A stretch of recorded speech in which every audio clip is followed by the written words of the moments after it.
numerous steps, retaliatory action against Russia for hacking the U.S. election as assessed by the U.S. intelligence community. We want to get more from Representative Ted Yoho of the House Foreign Affairs Committee. Thanks for staying with us, Congressman Yoho. Sure, Jim. I hope you had the opportunity over the break to take a look again at the intelligence community's statement from October, just talking about their confident assessment that Russia was behind this. I mean, just in light of that, during the campaign, as you're aware, Donald Trump said frequently his slogan is America first, right? Make America great again. But it seems like on this issue that he's siding with a foreign adversary against America, certainly against America's intelligence community and against members of his own party. No, I don't see that. And, you know, I'm not defending Russia, trust me. And I don't see Donald Trump doing that. I think the election's been held. We have moved on. Let's get on with business. Let's work on foreign policy, diplomacy. But if you want to go back to how did we get to this point, Mrs. Clinton having an unsecured server in a room that was unsecured with secret documents and classified information on that. Did that lead to this? And I want to know how we got here and prevent that. With all due respect, and to our credit, CNN has done a great deal of reporting on that, but this was an active Russian information op to penetrate offensively U.S. systems, and then, according to the U.S. intelligence community, to release them strategically over time in the days leading up to the election. I just wonder, you talk about cybersecurity. Donald Trump has just hired as his Homeland Security advisor someone with expertise in cybersecurity. They point out that it's not just Russia, but Iran, China, they all have cyber capabilities. Sure. Shouldn't the U.S. be sending a strong and unified message to the rest of the world to deter future attacks? Not to say, let's move on, let bygones be bygones. No, I think that's something that we should have as a national policy for any country. But I also think that falls, you know, if you're going to put other countries and hold them to that standard, you need to hold yourself to that same standard. And I think that's just a very important process that hasn't been followed here in the last 8 years and before that. You know, we need to be, you know, good to our word and stand on the principles that we hold dear for a nation. And we also need to fight to protect our electoral process, to preserve our constitutional republic.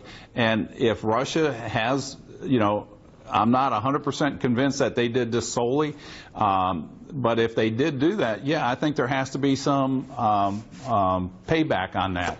But I disagree with President Obama saying it's going to be covertly and overtly. I don't think you should announce these things. I think it should be done diplomatically, and I think there's a better way to do this. And I think he should have included President-elect Donald Trump. Well, let me ask you this then. You're not convinced. Donald Trump clearly isn't convinced on the intelligence. Do you believe the Trump administration will attempt to reverse some or all of these actions against Russia that the Obama administration has taken today?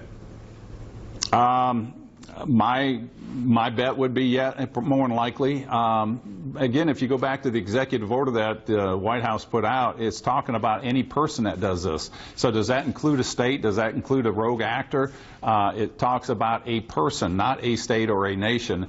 And I think it's more theatrics on the Obama administration. And again, I feel like they're trying to pivot for why they lost the election. So it wasn't because of what Russia did. It was because of the failed policies that President Obama has done for the last 8 years. I want to make sure I got that right. You believe that President Trump will reverse some of these actions? For instance, welcome back the 35 intelligence operatives that the Obama administration is in effect kicking out of the country?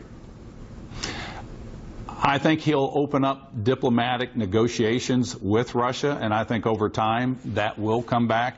I would rather have an open dialogue with somebody that we've dealt with over the years. It hasn't been the greatest relationship, but it's somebody that we kind of, at this point in time, with America's failing military, or weakening military, I don't want to say failing, it's never failed, but with a weakening of our military through this administration and George Bush consuming so much in the Iraq and Afghan wars, that I would hope we would keep lines of communication open with a country like Russia, with a country like China. You know, President Obama, you know, I don't agree with what he did with the Iran nuclear.